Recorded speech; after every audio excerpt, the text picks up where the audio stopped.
ആദ്യം ഞാൻ ജെയ്ക്കിലേക്ക്. ജെയ്ക്ക്, ഇന്ന് KPCC അധ്യക്ഷൻ പറഞ്ഞത് തന്ത്രിയെ ചോദ്യം ചെയ്തിരിക്കുന്നു, അറസ്റ്റ് ചെയ്തിരിക്കുന്നു, അത് അന്വേഷണ പുരോഗതിയാണെന്ന് സമ്മതിക്കുന്നുണ്ട്. എന്നാൽ മന്ത്രിയെ ചോദ്യം ചെയ്തിട്ട് എവിടെ വരെ എത്തി, അതിനുത്തരമില്ലല്ലോ എന്നാണ് ഇന്ന് KPCC പ്രസിഡന്റ് ചോദിക്കുന്നത്. രമേശ് ചെന്നിത്തല പറയുന്നത് വൻ തോക്കുകളിലേക്ക് അന്വേഷണം എത്തുന്നുണ്ടോ എന്നതാണ് പ്രധാനം എന്നാണ് ചോദിക്കുന്നത്. ഈ തന്ത്രിയുടെ അറസ്റ്റിനെ CPM എങ്ങനെയാണ് കാണുന്നത്? ആര് ഉന്നതരാണെങ്കിലും ശരി, ഈ സ്വർണ്ണക്കൊള്ളയിൽ ഉത്തരവാദികളായവരെ നിയമത്തിന് മുന്നിൽ കൊണ്ടുവരുമെന്ന് പറഞ്ഞത് മുഖ്യമന്ത്രിയാണ്. ഇപ്പോഴിതാ തന്ത്രിയിലേക്ക് അന്വേഷണം എത്തിയിരിക്കുന്നു. ജയിലിനുള്ളിൽ കിടക്കുന്നത് നിസ്സാരക്കാരനല്ല, ദൈവതുല്യനായി തന്നെ വിശ്വാസികൾ കാണുന്ന താഴമൺ തന്ത്രി കുടുംബത്തിലെ ഏറ്റവും പ്രധാനപ്പെട്ട രാജീവ് കണ്ഠരരാണ്. എന്താണ് CPMന് ഈ വിഷയത്തിലുള്ളത്? നിങ്ങൾക്ക് ആശ്വാസമായി എന്ന് പറയാൻ കഴിയുമോ?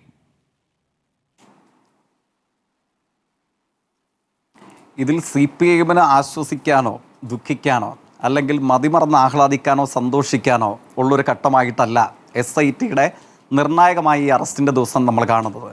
യഥാർത്ഥത്തിൽ ഈ അറസ്റ്റിലേക്ക് വരുന്നതിന് 2 ദിവസം മുമ്പ് ഈ അന്വേഷണത്തിനാകെ മേൽനോട്ടം വഹിക്കുന്ന നമ്മുടെ നാട്ടിലെ ഹൈക്കോടതിയുടെ ദേവസ്വം ഡിവിഷൻ ബെഞ്ചുണ്ട്. ആ ഡിവിഷൻ ബെഞ്ച് 2 ദിവസങ്ങൾക്ക് മുമ്പ് ഈ കേസ് പരിഗണിച്ചിരുന്നു.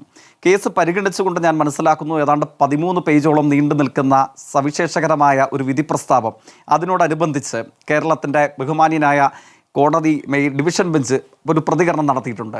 ആ പ്രതികരണമായിരുന്നു ഈ അവസരത്തിൽ തന്ത്രിയുടെ അറസ്റ്റിനോടൊപ്പം അല്ലെങ്കിൽ അതിനേക്കാൾ കൂടുതൽ കേരളത്തിൽ പൊതുവിൽ ചർച്ച ചെയ്യേണ്ടത്. അങ്ങയുടെ ചോദ്യത്തിൻ്റെ ഭാഗമായിട്ട് ഉയർത്തിക്കാട്ടിയ പ്രതികരണങ്ങൾ ബഹുമാനീയനായ KPCC പ്രസിഡന്റിൻ്റേതാണ്, അതോടൊപ്പം കോൺഗ്രസിൻ്റെ മറ്റു നേതാക്കന്മാരുടേതാണ്.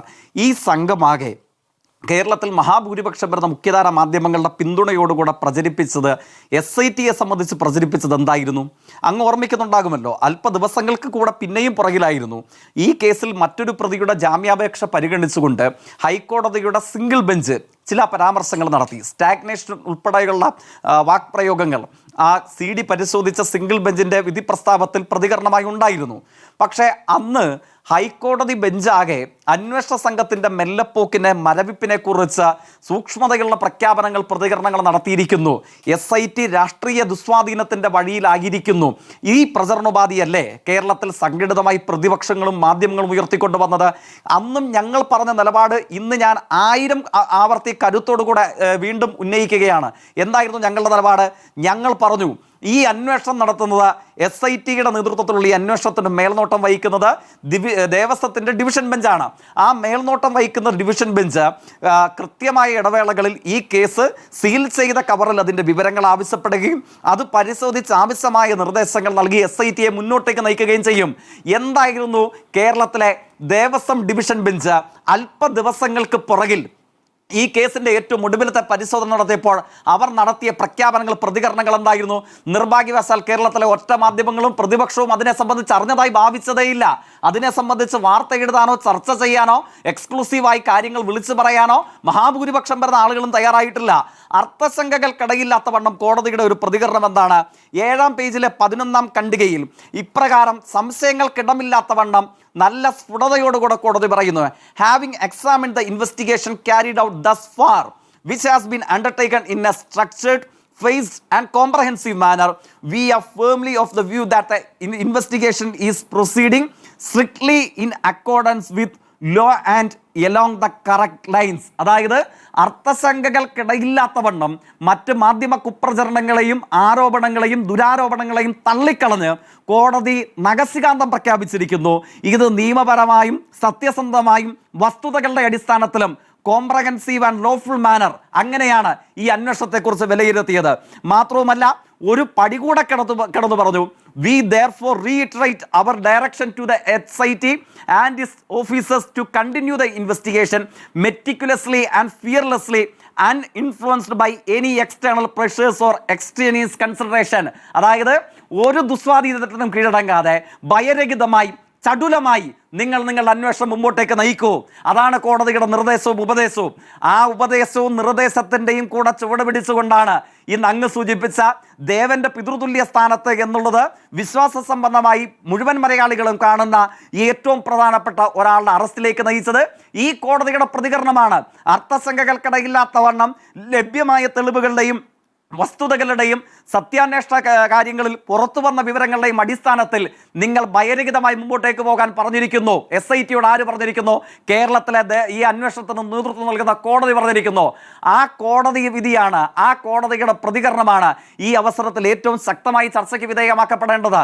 ഇനിയും ഞാൻ മനസ്സിലാക്കുന്നു ഏതാണ്ട് 6 ആഴ്ചക്കാലം കൂടെ SIT അന്വേഷണത്തിനായി ആവശ്യപ്പെട്ടിരിക്കുന്നു.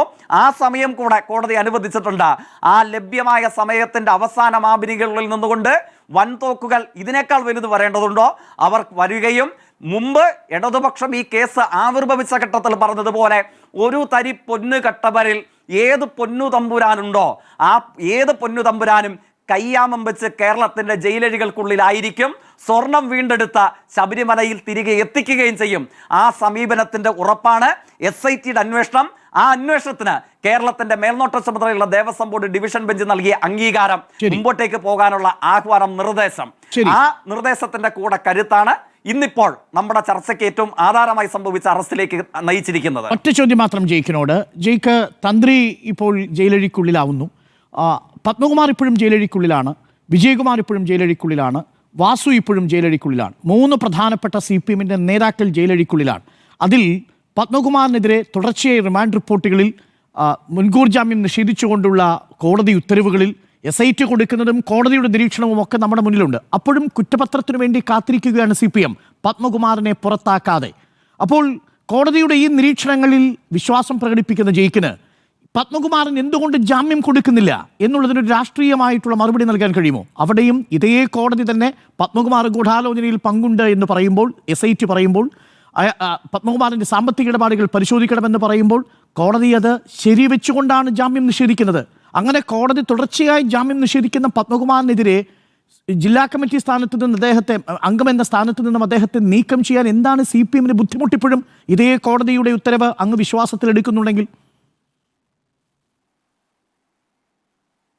തീർച്ചയായിട്ടും കേസിന്റെ ഇത് സംബന്ധിച്ചുള്ള മെറിറ്റിലേക്ക് ഞാൻ പോകുന്നില്ല. പക്ഷേ ഈ കേസന്വേഷണത്തിന്റെ തുടക്കഘട്ടത്തിൽ ഇപ്പോൾ അങ്ങ് സൂചിപ്പിച്ച പേരുകാർ മാത്രമല്ലല്ലോ, മുരാരി ബാബു ഉണ്ട്, ജയശ്രീ ഉണ്ട്, ഇങ്ങനെയുള്ള മറ്റു പല പ്രമുഖരും ഇതിനോടൊപ്പം അറസ്റ്റ് ചെയ്യപ്പെട്ട് ഇത് പറയുന്നത് പോലെ ഇരുമ്പഴികൾക്കുള്ളിൽ കഴിയുന്നുണ്ട്.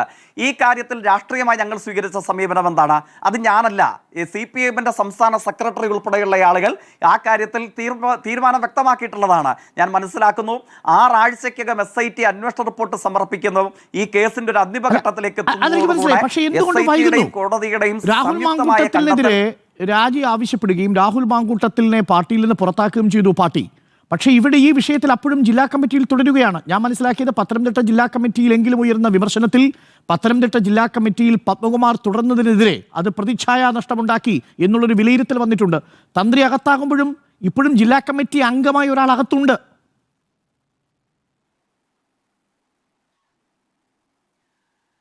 തീർച്ചയായിട്ടും ഞാൻ ആ യാഥാർത്ഥ്യത്തെ കാണാതിരിക്കുന്നില്ല. അങ്ങിപ്പോൾ ഇവിടെ സൂചിപ്പിച്ച പേരുകാരനൊക്കെ തെറ്റായ സമീകരണമാണ്. ഞാനിപ്പോൾ അതിൻ്റെ വിശദാംശത്തിലേക്ക് പോകുന്നില്ല. അങ്ങയുടെ സൗകര്യപ്രകാരം സമീപത്തുണ്ടായ ഒരു പ്രമാദമായ കേസിലെ പ്രതി എന്ന നിലയിൽ പാലക്കാട് MLAയുടെ പേരെടുത്ത് വെച്ചതായിരിക്കും. ഇരിക്കട്ടെ, ഞാൻ ആ സമീകരണത്തിലേക്ക് താരതമ്യത്തിലേക്ക് പോകത്തില്ല.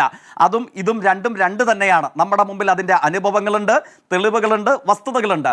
ഈ കേസിനെ സംബന്ധിച്ച് ഞങ്ങൾ സ്വീകരിച്ചിട്ടുള്ള സമീപനം എന്താണ്? അങ്ങ് ഓർമ്മിക്കുന്നില്ല, ഈ കേസിൽ SIT രൂപീകരിച്ച് കോടതിയുടെ മേൽനോട്ടത്തിൽ ഈ അന്വേഷണം മുമ്പോട്ടേക്ക് പോകും കേരളത്തിലെ പ്രതിപക്ഷവും ഒരു ഭാഗം മാധ്യമങ്ങൾ പറഞ്ഞുകൊണ്ടിരുന്നത് എന്താണ്? ഇത് ഉദ്യോഗസ്ഥരിൽ തുടങ്ങി ഉദ്യോഗസ്ഥരിൽ അവസാനിക്കും, രാഷ്ട്രീയമായി ദേവസ്വം ബോർഡ് അംഗങ്ങളിലേക്കോ മറ്റാളുകളിലേക്കോ പോകില്ല. ഇതായിരുന്നില്ലേ കേരളത്തിലെ പ്രതിപക്ഷവും ഒരു ഭാഗം മാധ്യമങ്ങളും പ്രചരിപ്പിച്ചത്? അതിൽ നിന്ന് വ്യത്യസ്തമായി ദേവസ്വം ബോർഡ് അംഗങ്ങളിലേക്കും ദേവസ്വം ബോർഡിന്റെ തലപ്പത്തേക്കും അന്വേഷണം പോയപ്പോഴോ അപ്പം പിന്നെ മറ്റൊന്നായി ചോദ്യം. ഇരിക്കട്ടെ, ഞാൻ ഇപ്പോഴൊന്നും ആ ചോദ്യത്തിന്റെയും കേസ് സംബന്ധിച്ചുള്ള നിയമപരമായ കാര്യങ്ങളുടെ ഉള്ളൊരുക്കങ്ങളിലേക്ക് ഞാൻ പോകുന്നില്ല. ഈ കേസ് അന്വേഷണം അവസാനിക്കാൻ കോടതിയുടെ ഏറ്റവും ഒടുവിലത്തെ പ്രതികരണ പ്രകാരം അവശേഷിക്കുന്നത് നേരിയ ആഴ്ചകൾ മാത്രമാണ്. ആ നേരിയ ആഴ്ചകൾക്കുള്ളിൽ അവസാനിക്കുന്ന സമയത്ത് കോടതിയുടെ മേൽനോട്ടത്തിലുള്ള SIT സംയുക്തമായി സമർപ്പിക്കുന്ന കുറ്റപത്രത്തിൽ ആരൊക്കെ പേരുകാരുണ്ടോ, ആരൊക്കെ കുറ്റക്കാരുണ്ടോ അവരെയൊക്കെയും ഒരു അണുവിട പോലും സംരക്ഷിക്കുന്ന സമീപനമായിരിക്കില്ല കേരളത്തിലെ ഇടതുപക്ഷം സ്വീകരിക്കുന്നത്, അതിനെ നയിക്കുന്ന പാർട്ടി എന്ന നിലയിൽ CPM സ്വീകരിക്കുന്നത്. അത് ഞാനിപ്പോൾ ഈ ചർച്ചയിൽ പറയുന്ന നിലപാടല്ല. ഇതിനു മുമ്പ് തന്നെ അങ്ങയുടെ അടക്കമുള്ള ചോദ്യങ്ങൾക്ക് ആ മറുപടി ലഭ്യമായിട്ടുള്ളതാണ്.